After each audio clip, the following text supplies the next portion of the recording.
जय हिंद कैडेट्स, कैसे हैं आप सभी। अब हम शुरू कर रहे हैं ट्राइंगल्स चैप्टर और ऑलरेडी एक वीडियो में इस पे अपलोड कर चुका हूं जिसमें कॉन्सेप्ट बता दिए थे मैंने आपको फर्स्ट टाइप के। अब ये सेकंड टाइप यहां पे हम कवर अप करेंगे। टाइप वाइज कंप्लीट कर रहे हैं हम इस चैप्टर को। टाइप 1 पार्ट 1 ऑलरेडी आ चुका है। सरकम सेंटर, इन सेंटर, ऑर्थो सेंटर, सेंट्रोइड, इन सब का कॉन्सेप्ट जान रहे हैं। इसमें पार्ट 2 कवर हम करेंगे इस वीडियो में। पार्ट 1 ऑलरेडी हो चुका है। टाइप 1 का बहुत इंपॉर्टेंट वीडियो है वो, इन चारों का कॉन्सेप्ट बताया हुआ है। एक बार उसको देख लेना और फिर क्वेश्चंस करना, वरना समझने में परेशानी होगी। जिन्होंने वो वीडियो देख रखी है उनके लिए एक बार फटाफट से मैं रिवीजन कर दे रहा हूं, देन क्वेश्चन शुरू करेंगे।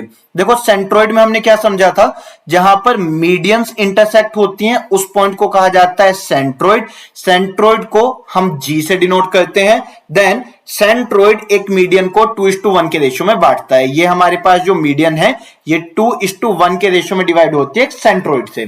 तो ये हमारे पास सेंट्रोइड और ये 2:1 के रेशियो में इस मीडियन को डिवाइड करेगा। मीडियन मतलब वो साइड जो वर्टेक्स से निकलती है ट्राइंगल के और बेस को दो इक्वल पार्ट्स में डिवाइड करती है। देन सरकम सेंटर हमने समझा था कि जब हम परपेंडिकुलर बाइसेक्टर बनाते हैं उस समय पर, जब हम परपेंडिकुलर बाइसेक्टर बनाते हैं उस समय पर जो पॉइंट बनता है वो कहलाता है सरकम सेंटर, जिसे एस से डिनोट किया जाता है। और सरकम सेंटर की क्या प्रॉपर्टी होती है कि अगर हम सरकम सेंटर को बेस मान लें, इसे सेंटर पॉइंट मान लें, ठीक है, एस को अगर हम सेंटर मान दें तो यहां से ए बी सी तक का डिस्टेंस इक्वल होता है। मतलब S A, S B, S C तीनों इक्वल हैं। तो अगर एस ए को हम रेडियस मानकर सर्कल ड्रॉ करेंगे तो वो सर्कल बी से भी पास होगा और सी से भी पास होगा, क्योंकि तीनों डिस्टेंसेस इक्वल हैं। हमारे पास S A, S B, S C equal हैं, तीनों रेडियस हैं, तो तीनों से सर्कल पास होके जा रहा होगा और ये सर्कमस्क्राइब्ड सर्कल कहलाएगा, इसलिए इसका सेंटर सरकम सेंटर है। देन इन सेंटर को डिनोट करा जाता है आई से। कब बनता है इन सेंटर, जब एंगल बाइसेक्टर्स मीट होते हैं। तो एंगल बाइसेक्टर्स मीट होते हैं उस समय पर बनता है इन सेंटर। और इन सेंटर की क्या प्रॉपर्टी होती है कि इन सेंटर को अगर हम सेंटर मानकर और ये वाला डिस्टेंस यहां से जिस जगह पर साइड्स टच हुई है ना, उस डिस्टेंस को रेडियस मानकर अगर हम सर्कल बना देते हैं तो उस सिनेरियो में ये सर्कल ट्राइंगल के अंदर रह जाता है और तीनों साइड्स को टेंजेंशियली टच करता है। ठीक है, सिर्फ टच करता है। और हमने ये भी सीखा था पहले कि अगर ये रेडियस है और ये हमारे पास साइड बन रखी है, अगर ये रेडियस है और ये हमारे पास साइड बन रखी है तो फिर ये परपेंडिकुलर भी हो जाएगा। क्यों हो जाएगा परपेंडिकुलर? बिकॉज रेडियस और टेंजेंट 90 डिग्री एंगल बनाते हैं, दोनों परपेंडिकुलर होते हैं। क्लियर है? आगे चलते हैं। नेक्स्ट है ऑर्थो सेंटर। ऑर्थो सेंटर यहां पर ओ आएगा। ठीक है, ऑर्थो सेंटर को ओ से डिनोट किया जाता है और ये तब बनता है जब हम परपेंडिकुलर बनाते हैं। सिंपल परपेंडिकुलर, कोई एंगल बाइसेक्ट नहीं हो रहा होगा, कोई साइड बाइसेक्ट नहीं हो रही होगी, बस सिंपल एल्टीट्यूड बना रखा है हमने, परपेंडिकुलर बनाए हो, जहां पे परपेंडिकुलर मीट होते हैं उस पॉइंट को ऑर्थो सेंटर कहते हैं, कैपिटल ओ से डिनोट हो जाएगा। क्लियर है? आगे बढ़ते हैं। अब क्वेश्चन शुरू करेंगे इसके ऊपर। देखो फर्स्ट क्वेश्चन में हमसे कहा गया in an equilateral triangle. Equilateral triangle मतलब वो जिसकी तीनों साइड इक्वल होंगी। तो ए बी सी एक इक्विलेटरल ट्राइंगल होगा जब इसकी तीनों साइड इक्वल होंगी। The circumcentre, orthocentre and incentre are. अब इसमें जो मैं आपको प्रॉपर्टी समझाऊंगा वो आपका सेंट्रोइड के लिए भी काम करेगा। ठीक है, क्वेश्चन में तो तीन ही दिया बट ये सेंट्रोइड के लिए भी काम करेगा। देखो प्रॉपर्टी क्या है, सरकम सेंटर तो तब बनता है जब हम परपेंडिकुलर बाइसेक्टर्स बनाते हैं। ऑर्थो सेंटर तब बनता है जब हम सिर्फ परपेंडिकुलर्स बनाते हैं। वो बाइसेक्ट करेगा या नहीं करेगा हमें नहीं पता, हमने सिर्फ परपेंडिकुलर बना दी और मीट करने वाला पॉइंट ऑर्थो सेंटर हो गया। इन सेंटर तब बनता है जब हम एंगल बाइसेक्टर्स को मीट करवाते हैं। सेंट्रोइड तब बनता है जब हम मीडियंस मीट करवाते हैं। एक इक्विलेटरल ट्राइंगल के केस में ये सभी पॉइंट सेम होते हैं। इसका मतलब क्या हुआ, अगर मैंने मान लो यहां से एक एंगल बाइसेक्टर बनाया, ठीक है, अब यहां पे लिख देता हूं, देखो जैसे इस जगह पर हमने क्या करा, एक एंगल बाइसेक्टर बनाया। ये हम चाह रहे थे कि ये एंगल बाइसेक्ट हो जाए। तो सिर्फ इक्विलेटरल ट्राइंगल के केस में क्या होता है कि ये जो हमारे पास में एडी, यहाँ पे बी है और यहाँ पे आपका सी है, हमारे पास में जो एडी, ये जो हमने एंगल बाइसेक्टर बनाया था, इसकी वजह से साइड भी बाइसेक्ट हो जाएगी और यहां पर 90 डिग्री एंगल भी बन जाएगा। इसका मतलब अगर मैंने एडी को ऐसे बनाया होता कि मैं बीसी को बाइसेक्ट करूं तो भी यहां 90 डिग्री एंगल आ जाता और तो भी एंगल बाइसेक्ट हो जाता। सिमिलरली अगर मैंने सिर्फ परपेंडिकुलर बनाया होता तो ये मीडियन भी बन जाता और एंगल बाइसेक्टर भी। इसका मतलब एक इक्विलेटरल ट्राइंगल के केस में जो एंगल बाइसेक्टर वाली लाइन होती है, एंगल बाइसेक्टर वाली लाइन जिससे बनता है इन सेंटर, उसके अलावा जो आपका परपेंडिकुलर होता है जिससे बनता है ऑर्थो सेंटर, देन जो मीडियन साइड होती है जिससे बनता है सेंट्रोइड, उसके बाद आपका परपेंडिकुलर बाइसेक्टर जिससे बनता है सरकमसेंटर। ये चारों पॉइंट सेम होते हैं, तो सेम होने का मतलब होता है कोइंसिडेंट होना, यानी कि एक के ऊपर एक लाई करना है, चारों पॉइंट सेम होना। तो एक इक्विलेटरल ट्राइंगल के केस में चारों पॉइंट कोइंसिडेंट होते हैं। कोलिनियर किसको बोलते हैं? जो एक लाइन में होते हैं। जैसे 3 पॉइंट्स अगर एक लाइन में बना दूंगा तो एक कोलिनियर कहलाएंगे। कॉनसाइक्लिक क्या होता है? ऐसे पॉइंट्स जो एक सर्कल के ऊपर लाई करते हैं। तो 3 पॉइंट्स अगर बनाए वो तीनों एक सर्कल के ऊपर आते हैं तो उन्हें कॉनसाइक्लिक कहा जाएगा।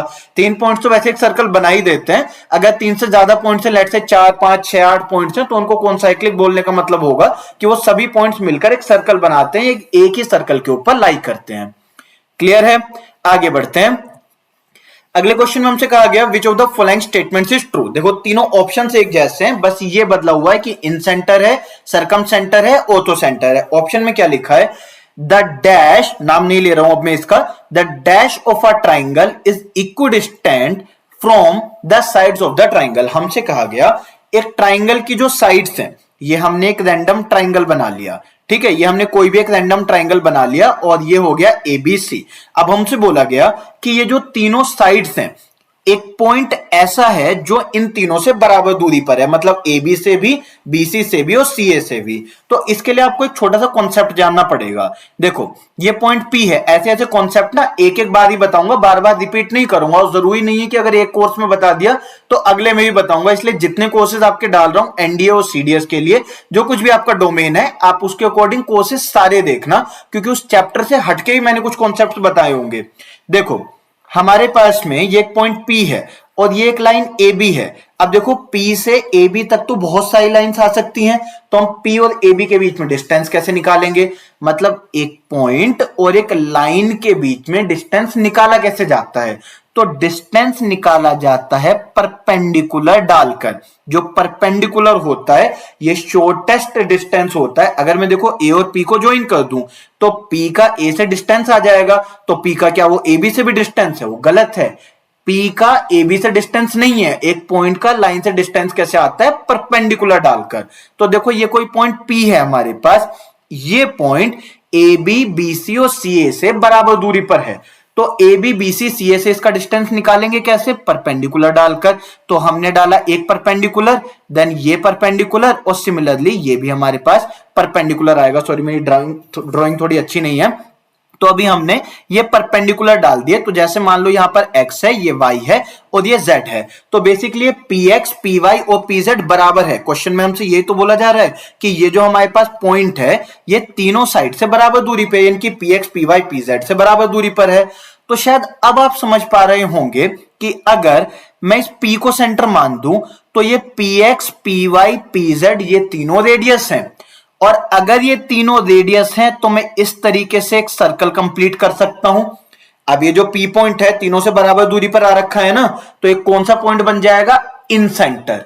क्यों? क्योंकि इन सेंटर हमारे पास में, अब आप देखो पहचानना इन सेंटर किस तरीके से, एक तो इस पॉइंट का इन तीनों साइड से बराबर डिस्टेंस आ रखा है, तो ये तीनों डिस्टेंस रेडियस हैं, तो मैं इस तरीके से एक इन सर्कल बना सकता हूं। इन सर्कल का सेंटर क्या कहलाएगा? इन सेंटर। अब जरा एक बार यहां पे देख लो, देखो ऑर्थो सेंटर यहां पे O होगा, ऑर्थो सेंटर के टाइम पर इसका इसका इसका इक्वल आने का कोई रीजन नहीं है।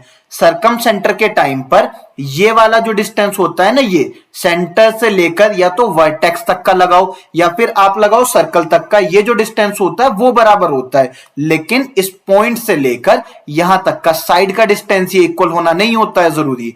इन सेंटर के टाइम पर क्या होगा? यहां पर 90 डिग्री एंगल बनेगा। क्यों बनेगा? क्योंकि रेडियस और टेंजेंट परपेंडिकुलर होते हैं, और दूसरा हमारे पास में ये जो तीन डिस्टेंस होंगे ये बराबर होंगे। क्यों बराबर होंगे? क्योंकि देखो तीनों रेडियस है, तो तीनों डिस्टेंस हमारे पास बराबर आ रहे हैं और ये जो तीनों डिस्टेंस है डिस्टेंस साइड से काउंट होंगे। तो बेसिकली ये जो हमारे पास आई है तीनों से इक्वल डिस्टेंस पर है, तो ये जो इन सेंटर होता है ये साइड से इक्वल डिस्टेंस पर भी होता है। ठीक, आप देख पा रहे हो ये आपके थ्योरेटिकल क्वेश्चंस हैं और ये हर साल रिपीट होते हैं। आपके 2 साल 3 साल के बाद में यही सेम क्वेश्चंस आपको बार बार देखने के लिए मिलेंगे। वही गिनी चुनी प्रॉपर्टीज हैं, वही आपके पास घुमा घुमा के पूछी जाती हैं। तो एक बार इनको समझ लो और उसके बाद याद भी रख लेना, वहां बैठकर सब कुछ बनाने की जरूरत नहीं है, बस ये कि आपको कॉन्सेप्ट जरूर आना चाहिए। आगे चलते हैं। देखो क्वेश्चन हमारे पास क्या है, the circum centre of a right angle triangle lies. अगर हमारे पास एक राइट एंगल ट्राइंगल है ए सी डी हमने मान लिया, अब हम इसका सर्कम सेंटर बनाते हैं। तो देखो सर्कम सेंटर कैसे बनता है, परपेंडिकुलर बाइसेक्टर बनाकर। तो हमने AC का परपेंडिकुलर बाइसेक्टर इस तरीके से बना दिया। ठीक है, ये हमारे पास AE और CE इक्वल आ गए, यहाँ पे 90 डिग्री बन गया। फिर हमने CD का परपेंडिकुलर बाइसेक्टर बना दिया, तो ये दोनों इक्वल आ गए, यहाँ 90 डिग्री एंगल बन गया। ये हमारे पास पॉइंट आ गया B। अब इसी तरीके से AD का हमने परपेंडिकुलर बाइसेक्टर बना दिया, तो वो C से पास होके जा भी सकता है, नहीं भी जा सकता, यहां से ही पास हो सकता है और यहां से ही पास हो सकता था, तो उससे हमें कोई फर्क नहीं पड़ेगा। हमने बस क्या करा, परपेंडिकुलर बाइसेक्टर बना दिया। ये हमारे पास जिस पॉइंट पे परपेंडिकुलर बाइसेक्टर बनता है, एक राइट एंगल ट्राइंगल के केस में ये परपेंडिकुलर बाइसेक्टर बना, फिर ये परपेंडिकुलर बाइसेक्टर बना, तो ये जो हमारे पास पॉइंट आ रखा होगा, ये पॉइंट, ये मिड पॉइंट होता है किसका, हाइपोटेनियस का। आप यहां से भी परपेंडिकुलर बाइसेक्टर बनाएंगे, यहां से जरूरी नहीं है पास होके जाए, जा भी सकता है, नहीं भी जा सकता। तो ये जो हमारे पास पॉइंट आता है, ये हाइपोटेनियस का मिड पॉइंट होता है। सो हमसे कहा गया एक राइट एंगल ट्राइंगल के लिए सरकम सेंटर कहां लाई करता है, इंटीरियर ऑफ द ट्राइंगल में, गलत है। एक्सटीरियर ऑफ द ट्राइंगल में, गलत है। Interior, in the interior of the triangle, ये अगेन रिपीट हो रखा ऑप्शन, ये भी गलती है obviously. Then at the midpoint of the base, तो ये अगर हम बेस मान लें या हाइपोटेनियस इसे रख लें, तो इसके मिड पॉइंट से सरकम सेंटर मीट होता है, इस जगह पर आपका सरकम सेंटर है। तो एक राइट एंगल ट्राइंगल के केस में ये जो सरकम सेंटर होता है हाइपोटेनियस का मिड पॉइंट होता है। अब एक छोटी सी देखो मैं आपको प्रॉपर्टी समझाता हूं, ये आपका 9th क्लास का कॉन्सेप्ट है, शायद आपको चीजें क्लियर हो जाएं। देखो कुछ ऐसा याद करना, एक सर्कल होता है हमारे पास, ठीक है, ये सर्कल चैप्टर में भी आपका, जब सर्कल चैप्टर कराऊंगा ट्राइंगल्स के अलावा, सर्कल चैप्टर वैसे ऑलरेडी मैंने कुछ वीडियोस डाल रखी हैं। देखो ये हमारे पास एक सर्कल है, सर्कल की क्या प्रॉपर्टी होती है कि हमारे पास अगर ये A पॉइंट है और ये B पॉइंट है, ठीक, बल्कि मोटा मोटा मैं आपको ऐसे समझा देता हूं कि अगर हमने एक सर्कल में सेमी सर्कल ड्रॉ कर लिया, मतलब हमने एक डायमीटर ड्रॉ कर लिया, देखो ये हमारे पास एक डायमीटर ड्रॉ हो गया। अब इन AB पॉइंट्स को हम जहां कहीं पर भी मीट कर देंगे ना, उस जगह पर 90 डिग्री एंगल बन जाएगा। ये जो C पे एंगल बनेगा ये हमारे पास 90 डिग्री का होगा। तो क्या मैं ऐसा कह सकता हूं कि ये जो ABC राइट एंगल ट्राइंगल बना है, राइट एंगल ट्राइंगल ही है ना, एक राइट एंगल आ गया, तो ABC एक राइट एंगल ट्राइंगल हमारे पास बना है, उस केस में ये जो AB होगा ये हर बार डायमीटर होगा। अगर AB हमारे पास डायमीटर है तो इसका जो मिड पॉइंट होगा वो हमारे पास में सेंटर होगा। तो ये जो पॉइंट होगा, ये पॉइंट, ठीक, ये A से, D से और C से इक्वल डिस्टेंस पर आ रखा होगा ना। अगर ये हमारे पास सेंटर है ट्राइंगल का, तो ये तीनों से इक्वल डिस्टेंस पर आ रखा होगा, यानी कि इस तरीके से मैं एक सर्कल कंप्लीट कर सकता हूं, और ऐसे ही पॉइंट को तो सरकम सेंटर कहा जाता है। तो हमारे पास एक राइट एंगल ट्राइंगल का जो सरकम सेंटर होता है वो उसके हाइपोटेनियस के मिड पे लाई करता है। ये चीज याद रखना, हाइपोटेनियस के मिड पे सरकम सेंटर लाई करता है एक राइट एंगल ट्राइंगल में। क्लियर है? आगे चलते हैं। देखो the in centre of a triangle is determined bye, the in centre एक ट्राइंगल का कब बनता है, जब हम एल्टीट्यूड बनाते हैं, नहीं तब तो ऑर्थो सेंटर बनता है। जब हम एंगल बाइसेक्टर्स बनाते हैं, हाँ, उस समय पर इन सेंटर बनता है। जब हम मीडियंस बनाते हैं क्या बनता है, सेंट्रोइड, और जब हम परपेंडिकुलर बाइसेक्टर्स बनाते हैं तो बनता है सरकम सेंटर। इसमें तो कुछ बताने वाला था ही नहीं, डायरेक्ट कॉन्सेप्ट है। देन हमसे कहा गया सरकम सेंटर एक ट्राइंगल का कब बनता है, सरकम सेंटर तब बनता है जब हम परपेंडिकुलर बाइसेक्टर्स बनाते हैं, मीडियंस के टाइम पर, सेंट्रोइड, एल्टीट्यूड के टाइम पर ऑर्थो सेंटर, एंगल बाइसेक्टर्स के टाइम पर incentre. Then orthocentre of a triangle is determined by, orthocentre कब बनता है, जब एल्टीट्यूड्स बनाते हैं, एंगल बाइसेक्टर्स के टाइम पे इन सेंटर, मीडियंस के टाइम पे सेंट्रोइड, परपेंडिकुलर बाइसेक्टर्स के टाइम पर सरकम सेंटर। बार बार रिपीट इसलिए कर रहा हूं कि याद हो जाए। देन यहाँ पे आई नहीं आएगा, हर जगह इसको ठीक कर लेना, ऑर्थो सेंटर ओ से रिप्रेजेंट होता है। Then centroid of a triangle is the point of intersection of its medians, altitude से ऑर्थो सेंटर, एंगल बाइसेक्टर से इन सेंटर और परपेंडिकुलर बाइसेक्टर से सरकम सेंटर। जी से डिनोट होता है आपका मीडियन। ठीक, आगे बढ़ते हैं। S is the circumcenter of triangle ABC and XYZ are the midpoints of its sides. Then triangle XYZ, for triangle XYZ the point S is. Okay, देखो सुनना, क्वेश्चन में कहा क्या गया, हमारे पास में एक ट्राइंगल ABC है। ओके ठीक है, तो ये हमारे पास में एक ट्राइंगल ABC बन गया। अब हमसे बोला गया ये ट्राइंगल ABC हो गया, फिर हमसे बोला गया S इसका सरकम सेंटर है। तो देखो सरकम सेंटर कब बनेगा, जब हम इसका परपेंडिकुलर बाइसेक्टर बना देंगे, जब हम इसका परपेंडिकुलर बाइसेक्टर और इसका परपेंडिकुलर बाइसेक्टर बना देंगे, तो परपेंडिकुलर बाइसेक्टर्स जहां पर मिलेंगे वो पॉइंट कौन सा कहलाएगा, आपका सरकम सेंटर। तो इसे हम S से डिनोट कर लेते हैं। फिर क्या कहा गया, XYZ are the midpoints of its sides, तो यही पॉइंट हमारे पास X होगा, ये पॉइंट आपका Y रख लो या तो यहां Y रख लो, एक ही बात है, ये Z हो गया। मिड पॉइंट अगर हमने परपेंडिकुलर बाइसेक्टर्स बनाए तो ऑब्वियसली वो मिड पॉइंट्स होंगे ना। देन हमसे कहा गया for triangle XYZ, triangle XYZ के लिए S किस तरीके का पॉइंट होगा। तो देखो आप मुझे बताना, अगर हम यहां पे एक्स वाई को मिड पॉइंट्स ले लें, एक थ्योरम आपको बताने जा रहा हूं, अलग से भी सिखाऊंगा और यहां पे भी सीख लो। अगर हम एक्स और वाई मिड पॉइंट्स लेते हैं, एक ट्राइंगल की साइड्स के मिड पॉइंट्स लेते हैं, दो साइड्स थी इनके मिड पॉइंट्स ले लिए, तो ये जो लाइन ज्वाइन होके आती है ना, ये इस बेस के पैरेलल होती है, ये साइड इस बेस के पैरेलल आती है। तो यहां पर ये जो एक्स वाई आया होगा ये बीसी के पैरेलल आ गया होगा, एक्स वाई बीसी के पैरेलल आ जाएगा। ठीक है, अब देखो एक चीज और समझो, हमारे पास में ये जो साइड गई थी, ये जो हमने परपेंडिकुलर बाइसेक्टर बनाया था, उसने यहां पे 90 डिग्री एंगल बनाया होगा, तो इसने एक्स वाई पर भी 90 डिग्री एंगल बनाया होगा। क्यों, क्योंकि दोनों पैरेलल है ना, कोरस्पॉन्डिंग एंगल सेम बनेंगे, तो इसमें भी एंगल 90 डिग्री बन जाएगा। तो अब इसी तरीके से हमारे पास बाकी जगहों पे, यहां पे इन सब जगहों पे 90 डिग्री एंगल बन जाएंगे। तो हमने यहां से परपेंडिकुलर डाल रखे हैं, ऐसा कह सकते हैं ना कि हमने परपेंडिकुलर डाल रखे हो, जहां पर वर्टेक्स से आए परपेंडिकुलर मिलते हैं वो पॉइंट कहलाता है ऑर्थो सेंटर। अब इस बड़ी फिगर को देखो, अभी आराम से समझ आएगी। देखो हमारे पास में एक ट्राइंगल एबीसी है, इस एबीसी के लिए हमने परपेंडिकुलर बाइसेक्टर्स बनाए।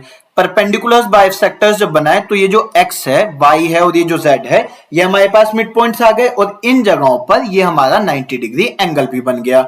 ठीक है, उसके बाद ये जो xz है और ये जो bc है ये पैरेलल है, इसी तरीके से जो ZY है और AB पैरेलल है, इसी तरीके से XY और AC पैरेलल है। और इसका रीजन क्या है कि ये हमारे पास मिड पॉइंट थ्योरम होती है कि जब हम मिड पॉइंट्स को मिलाते हैं तो बेस के पैरेलल लाइन बनती है। आप मोटा मोटा अभी ऐसे समझो कि ये जो XZ है ये BC के पैरेलल आ रखा है, XZ BC के पैरेलल आ रखा है। तो अगर यहां पर 90 डिग्री एंगल बना है तो इस जगह पर भी 90 डिग्री एंगल बनेगा, ये दोनों एंगल सेम आ रखे होंगे। ये 90 है तो ये भी 90 होगा, क्योंकि ये कोइंटीरियर एंगल्स होते हैं, इन दोनों का सम इक्वल होता है, 180 होता है। तो ये हमारे पास 90 हो गया। अब जरा इस बड़े वाले ट्राइंगल को भूल जाओ, केवल XYZ ट्राइंगल पे फोकस करो। तो Y से ना वर्टेक्स है, ट्राइंगल XYZ है हमारे पास, तो Y एक वर्टेक्स एक कोना हो गया, यहां से एक लाइन गई है जो बेस के परपेंडिकुलर है। ऐसे ही X से एक लाइन गई है जो यहां पे परपेंडिकुलर बना रही है। क्यों परपेंडिकुलर है, क्योंकि यहां भी परपेंडिकुलर है।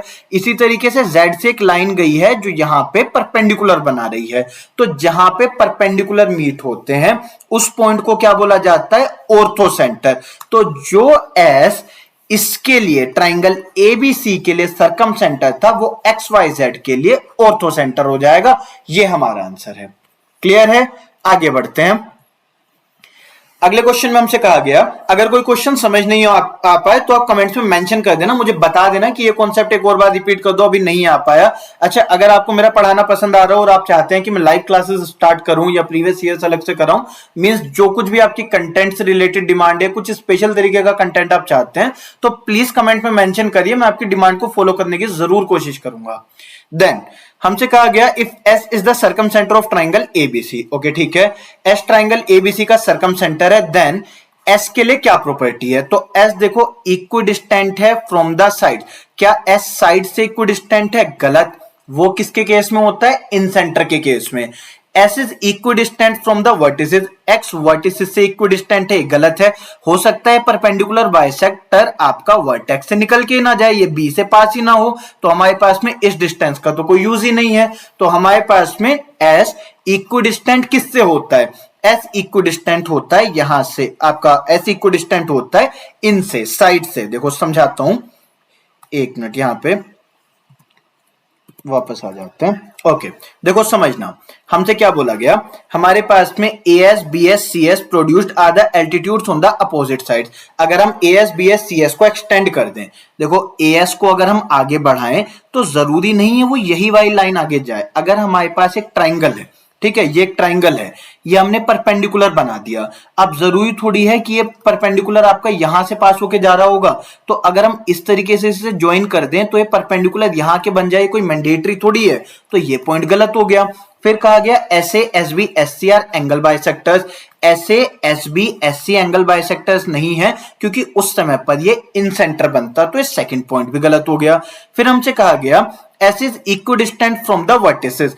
एस वर्टिसेस से इक्विडिस्टेंट है, मतलब S A S B S C equal है, तो ये सही है। ये वर्टिसेस से इक्वल डिस्टेंस पर है और तीनों वर्टिसेस रेडियस, तीनों डिस्टेंसेस रेडियस का काम कर रहे हैं, तभी हमारे पास ये सर्कल बन पाया। ये साइड से इक्विडिस्टेंट है, गलत। वो पॉइंट हमारे पास इन सेंटर होता है जब उस समय पर ये हमारा एस पी हमारे पास में, अगर मान लो यहाँ आई होता तो I P I Q I R, तब ये बराबर हो जाता। तो जो साइड से इक्विडिस्टेंट होता है वो है इन सेंटर, और जो वर्टिसेस से इक्विडिस्टेंट होता है वो होता है सर्कम सेंटर। अगर आपको एक कॉन्सेप्ट समझ आने में दिक्कत हो रही है तो आप पिछली वाली वीडियो देखो, वहां पे मैंने सब कुछ डिटेल में बताया है। एक वीडियो में सिर्फ 4 कॉन्सेप्ट ही रिपीट करें बार बार। अगले क्वेश्चन में कहा गया मीडियन इन अ ट्राइंगल। एक मीडियन क्या करता है, अगर यहां से मीडियन डालूंगा तो ये क्या करेगा, ये बीसी को 2 इक्वल पार्ट्स में डिवाइड कर देगा, यानी कि साइड को बाइसेक्ट करता है, तो आंसर आ जाएगा ऑप्शन बी। क्लियर, आगे बढ़ते हैं। देन हमसे कहा गया अगला क्वेश्चन, बड़ा इंटरेस्टिंग क्वेश्चन है ये। देखो, the number of distinct lines representing the altitude, median and internal bisectors of the angles of a triangle that is isosceles but not equilateral is. Okay, देखो पहले क्वेश्चन समझाता हूं आपको। हमारे पास एक ट्राइंगल है, ठीक है, इस ट्राइंगल में एक, ठीक से बना लेते हैं इसको पहले तो थोड़ा। हमारे पास एक ट्राइंगल है, अब इस ट्राइंगल में ना हम 3 पॉइंट्स बनाने की कोशिश कर रहे हैं। एक साइड ये हो गई हमारे पास, ये एक साइड हो गई, एंड देन ये हमारे पास थर्ड साइड आ गई, ये हो गया ए, ये हो गया बी और ये हो गया सी। ठीक, अब इसमें अगर मैं तीनों से मीडियंस डाल दूंगा तो सेंट्रोइड आ जाएगा। अगर एंगल बाइसेक्टर्स डाल दूंगा इन सेंटर आ जाएगा, परपेंडिकुलर बाइसेक्टर्स बना दूंगा सर्कम सेंटर आ जाएगा, एल्टीट्यूड डाल दूंगा ऑर्थो सेंटर आ जाएगा। ठीक, तो हमसे क्या कहा गया कि ट्राइंगल के केस में ये कितने अलग अलग तरीके के पॉइंट्स हो सकते हैं। देखो क्वेश्चन को अब डिटेल में जानना, कितनी डिस्टिंक्ट लाइंस बनाई जाएंगी जो कि एल्टीट्यूड, मीडियन और इंटरनल बाइसेक्टर्स को रिप्रेजेंट कर रही होंगी of the angles of a triangle that is isosceles but not equilateral. देखो, अगर एक रैंडम ट्राइंगल हो तो उस केस में क्या होगा, एल्टीट्यूड्स के लिए हम तीनों साइड से एल्टीट्यूड्स बनाएंगे। ठीक है, यहां से एल्टीट्यूड आएगा, यहां से एल्टीट्यूड आएगा, और उस समय पर 3 अलग अलग लाइनें बनेगी जिनसे मिलकर एक ऑर्थो सेंटर बन जाएगा। उसके बाद मीडियंस को रिप्रेजेंट करने के लिए यहां पे फिर से 3 लाइंस आएंगी जो बेस को 2 इक्वल हिस्सों में बांट रही होंगी, तो 3 लाइनें और बन जाएंगी, 6 हो गई। उसके बाद इंटरनल एंगल्स को बाइसेक्ट करने के लिए 3 लाइनें और आएंगी, और टोटल कितनी लाइनें हो जाएंगी, 9। ठीक, बट ये आंसर नहीं है क्योंकि उसने क्या कहा कि ये आइसोसेलेस ट्राइंगल है। तो देखो आइसोसेलेस ट्राइंगल की क्या प्रॉपर्टी होती है, जब हम एंगल, इसकी दोनों साइड्स इक्वल होती हैं, ठीक है, 2 साइड्स इक्वल होती हैं। अब ये पूरा हटा दे रहा हूं, अब जरा इस फिगर को देखना। अगर हम एंगल बाइसेक्टर बनाते हैं, ठीक है, ये दोनों साइड्स इक्वल है और हमने एंगल बाइसेक्टर बनाया, तो ये जो साइड होगी ये 2 इक्वल पार्ट्स में डिवाइड कर देगी, यानी कि वही लाइन जो एंगल को बाइसेक्ट करती है वो साइड को भी बाइसेक्ट करती है, और वही यहां पर 90 डिग्री एंगल भी बनाएगी। तो मतलब ये लाइन एंगल बाइसेक्टर भी बना देगी, मतलब ये इन सेंटर भी देगी, ये आपका बेस भी बाइसेक्ट कर देगी यानी कि मीडियन भी बना देगी, तो यहां पर आपका सेंट्रोइड भी आ जाएगा। ये इंटरनल बाइसेक्टर्स का भी काम कर रही है एल्टीट्यूड्स के लिए, यानी कि ऑर्थो सेंटर भी बना देगी। तो इन सेंटर, ऑर्थो सेंटर और सेंट्रोइड तीनों एक ही लाइन के ऊपर आ जाएंगे। लेकिन यहां से आने वाली एक लाइन, अब देखो ये दोनों साइड्स इक्वल थी, यहां पर तो इक्वल नहीं है ना, तो यहां से एक लाइन निकलकर जाएगी जो कि साइड को दो इक्वल हिस्सों में बांटेगी। ठीक है, साइड को इक्वल हिस्सों में बांटने के लिए एक लाइन जाएगी, दूसरी लाइन निकलकर जाएगी जो एंगल को दो हिस्सों में बांटेगी, फिर तीसरी लाइन निकलकर जाएगी जो यहां पे 90 डिग्री एंगल बनाएगी। तो टोटल इस पॉइंट से 3 लाइंस आएंगी, इस पॉइंट से भी इसी तरीके से 3 लाइंस आएंगी, 6 लाइन हो गई, और यहां से केवल एक लाइन आएगी क्योंकि तीनों लाइन सेम है। तो 3 + 3 + 1 यानी कि टोटल 7 अलग अलग तरीके की लाइंस बनेंगी जो एल्टीट्यूड, मीडियन और इंटरनल बाइसेक्टर्स को रिप्रेजेंट कर रही होंगी। अगर एक नॉर्मल ट्राइंगल होता तो 3 साइड यहां से आती, 3 साइड यहां से, 3 साइड यहां से, 9 साइड हो जाती। अगर ये होता इक्विलेटरल ट्राइंगल तो हमने समझा था अभी पीछे कि सेम आपका ऑर्थो सेंटर, इन सेंटर, सर्कम सेंटर, आपका सब कुछ एक ही पॉइंट होता है, तो बेसिकली 3 ही लाइन बनती अगर ये इक्विलेटरल ट्राइंगल होता। इसलिए उन्होंने पहले ही कह दिया नॉट इक्विलेटरल। आइसोसेलेस के केस में ऐसे 7 डिस्टिंक्ट लाइन होगी। इस पॉइंट को रिपीट करके बार बार देखना जब तक समझ नहीं आ जाए। ये बहुत इंपॉर्टेंट क्लास चल रही है आपकी, इसको प्लीज अच्छे से कवर अप कर लेना। सबसे टफ यही वाला टाइप है, अगर इसको सीख जाओगे ना तो ट्राइंगल चैप्टर एकदम हलवा लगेगा। इसीलिए मैंने जानबूझ के शुरू में कवर अप किया है, क्योंकि लास्ट तक जाते जाते तुम्हारा जोश ठंडा हो जाएगा। तो सबसे पहले टफ वाले पार्ट को ही पढ़ लो। ठीक, सो अभी यहां पे ये पोर्शन हम कर चुके हैं। देखो अभी यहां पे होता है ना इक्विलेटरल ट्राइंगल के केस में, तो ये सारे पॉइंट सेम होते हैं। चलो आगे बढ़ते हैं। अब हमसे कहा गया if AD, BE, CF are the altitudes of triangle ABC whose ortho center is H, then C is the ortho center of। देखो अब यहां पे कॉन्सेप्ट बताता हूं आपको। अगर ABC हमारे पास एक ट्राइंगल है, ठीक है, ABC एक ट्राइंगल है और हमने परपेंडिकुलर बना दिए, और H हमारे पास ऑर्थो सेंटर आ गया। जब परपेंडिकुलर बनाया ऑर्थो सेंटर आ गया, तो ये जो 4 पॉइंट्स A, B, C और H हैं, ये कहलाएंगे हमारे पास ऑर्थोसेंट्रिक सिस्टम में। इसे कहा जाता है ऑर्थोसेंट्रिक सिस्टम। और देखो आपके पास एग्जाम में क्वेश्चन कैसे आता है। एग्जाम में क्वेश्चन ऐसे आएगा कि आपको अलग अलग ट्राइंगल्स के नाम दे दिए जाएंगे, और फिर आपसे कहा जाएगा कि बताओ किस ट्राइंगल के लिए कौन से वाला पॉइंट जो है ऑर्थो सेंटर है, नहीं है। तो ये समझना ना बहुत कॉम्प्लिकेटेड हो जाता है। तो आपको सीधा सा क्या समझना है कि देखो ABC का सर्कम सेंटर क्या है, H। तो अगर मैं इसमें से कोई से 3 पॉइंट्स ले लूं, जैसे मैंने B ले लिया, C ले लिया, H ले लिया, तो BCH ट्राइंगल के लिए ये जो BCH ट्राइंगल बना, इसके लिए सर्कम सेंटर क्या आ रहा होगा, A आ जाएगा, जो पॉइंट बच गया। अगर मैं ले लूं BC या मान लो BAH ले लूं, जैसे BA, गलत क्यों लिख दे रहे हैं बार बार, ये हमने ले लिया BA और ये H ले लिया, इनका ऑर्थो सेंटर हो जाएगा C। अगर हमने ले लिया BCH तो A हो गया, अगर हमने ले लिया ABH तो उसके लिए C हो गया, अगर हमने इसी तरीके से ले लिया ACH तो उसके लिए B हो गया। मतलब अगर 4 पॉइंट X, Y, Z और P मेरे पास ऑर्थो सेंट्रिक हैं, तो इनमें से किसी 3 को लेने पर चौथे वाला ऑर्थो सेंटर बनेगा। तो अब हमसे कहा गया C किसका ऑर्थो सेंटर है, तो 4 पॉइंट्स कौन कौन से थे, A, B, C और H।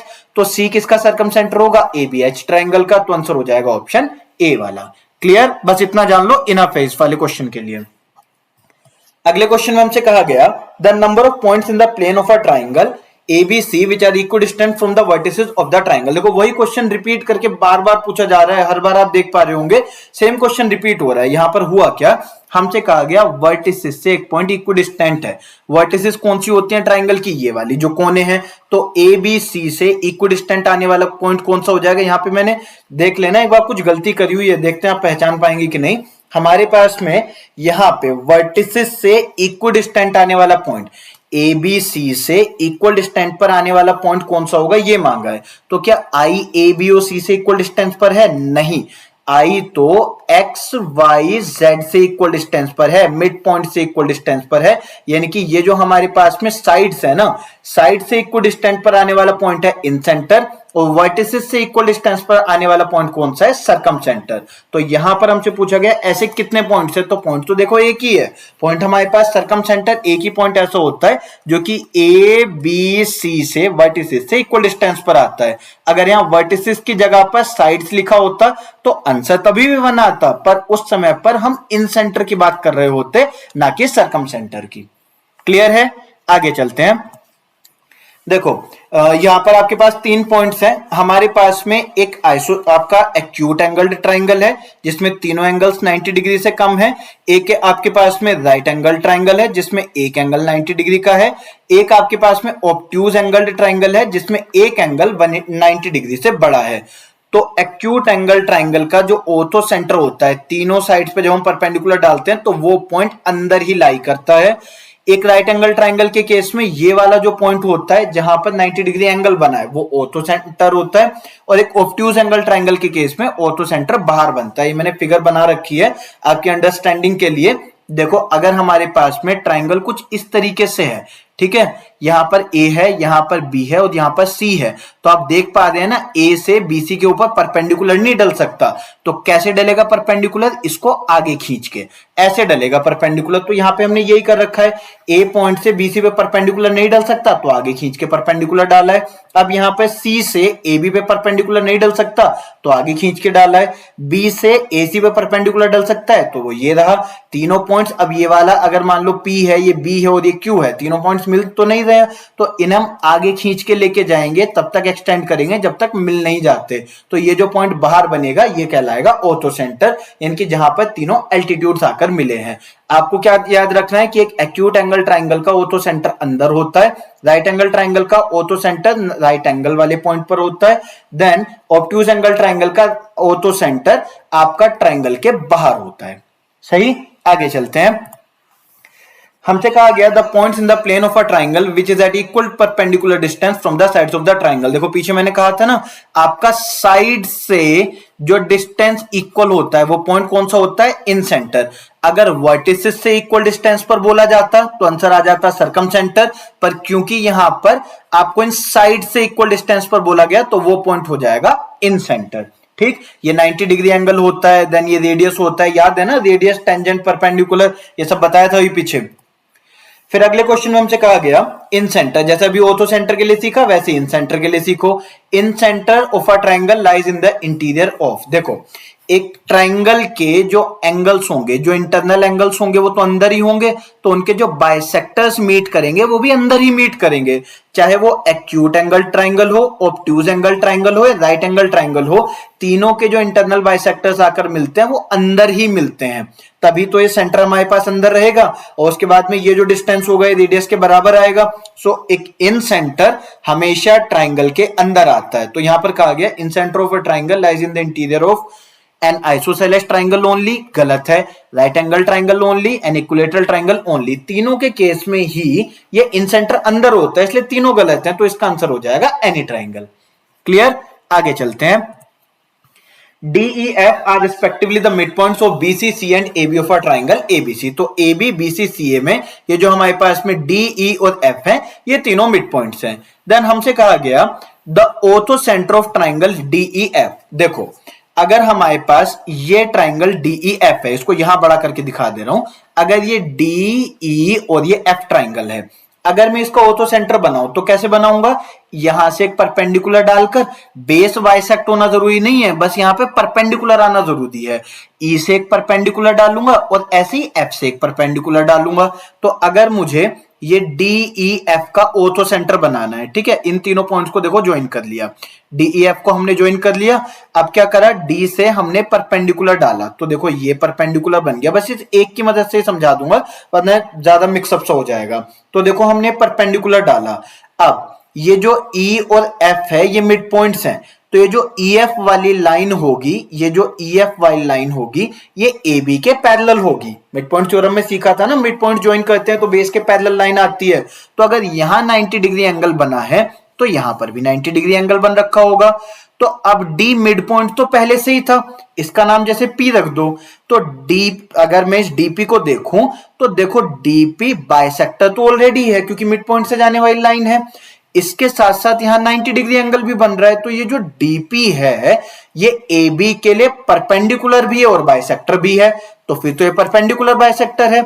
ऐसे ही हमारे पास ये जो ई है, यहां से जब हम इस तरीके से परपेंडिकुलर बनाएंगे तो ये जो हमारे पास में, जैसे इसका नाम क्यू रख दो, ये जो ई क्यू आएगी ये परपेंडिकुलर भी और बाइसेक्टर भी है, तो ई क्यू परपेंडिकुलर बाइसेक्टर है। ऐसे ही हम एफ आर बना देंगे तो वो भी परपेंडिकुलर बाइसेक्टर बनेगा। तो ट्राइंगल डी ई एफ, इसका जब हम ऑर्थो सेंटर निकाल रहे हैं तो ए बी बी सी और सी ए के परपेंडिकुलर बाइसेक्टर्स आकर मिल रहे हैं। इसी ऑर्थो सेंटर पर आकर ए बी और बी सी सी ए के परपेंडिकुलर बाइसेक्टर्स मिल रहे हैं, और जहां पे परपेंडिकुलर बाइसेक्टर्स आकर मिलते हैं उस पॉइंट को कहा जाता है सरकम सेंटर। तो ट्राइंगल ए बी सी के लिए ये जो ऑर्थो सेंटर वाला पॉइंट है डी ई एफ का, ये सरकम सेंटर बन जाएगा, तो पॉइंट सी आपका आंसर आ जाएगा। ऐसे क्वेश्चंस छोड़ के आते हैं बच्चे एग्जाम में, और अगर आपको ये आता है ना, ये 10 सेकंड का ओरल क्वेश्चन है जो फटाफट आपको नंबर दिलाएगा, वो ये छोड़ के आते हैं बच्चे एग्जाम में, क्योंकि वर्ड्स ही कभी याद नहीं होते, incentre, circumcentre, orthocentre, incentre, meaning in कभी नहीं आ पाता, क्योंकि सबसे टफ कॉन्सेप्ट ट्राइंगल्स का बस यही है। आप इसको सीख जाओगे ना तो पूरा ट्राइंगल आप कवर अप कर लोगे। क्लियर है? आगे बढ़ते हैं। देखो सिंपल सा क्वेश्चन है, the median of a triangle pass through the same point. जो मीडियन है एक ट्राइंगल के, सेम पॉइंट से पास होके जाते हैं, सेम पॉइंट को हम क्या बोलते हैं? Centroid. Which divides each of the median in the ratio, किस रेशियो में डिवाइड होता है? 2:1 के रेशियो में। तो हर मीडियन 2:1 के रेशियो में डिवाइड होता है, यही हमसे पूछा गया था, तो ऑप्शन ए हमारा आंसर हो जाएगा। ठीक, देन ये टाइप आपका कंप्लीट हो गया, क्वेश्चंस आपके कंप्लीट हो गए, कॉन्सेप्ट क्वेश्चन सब कुछ कवर्ड अप हो गया। अगर इसके बाद में हम टाइप 2 स्टार्ट कर रहे होंगे, एक बार दिखा देता हूं मैं आपको सभी टाइप। सो टाइप 2 हम स्टार्ट करेंगे, इसमें सीखेंगे हम सिमिलैरिटी। एक से ज्यादा वीडियोस आएंगी, मल्टीपल पार्ट्स आएंगे।